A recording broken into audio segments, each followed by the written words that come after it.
it's an interesting transition from sort of that insular place where, I guess sort of if I was going to categorize it, it's rightly so about sort of the differences in hormones as we kind of growing from, let's say, 16 to 23, whatever it is.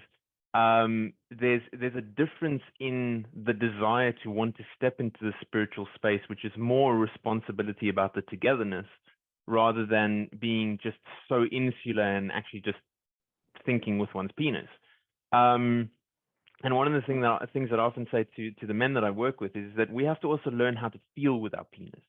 And once you kind of step into that space where it's no longer about the doingness to someone, but more about the beingness with someone, it does change that perspective a little bit. It helps them sort of see, actually, it's not just about my gratification, but it's also, if I feel that my partner is being gratified, it brings us together and there's a greater experience at hand.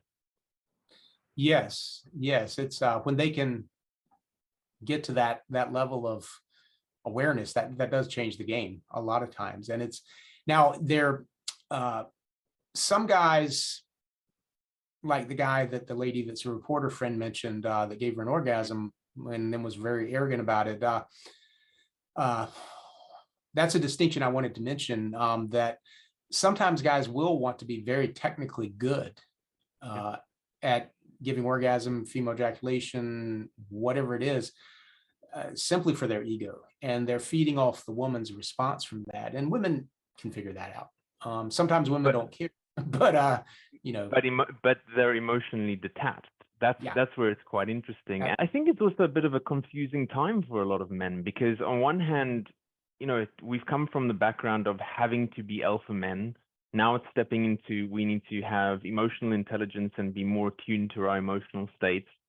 And it's this conflict of, at least what I hear right now, well, now we want you to be both.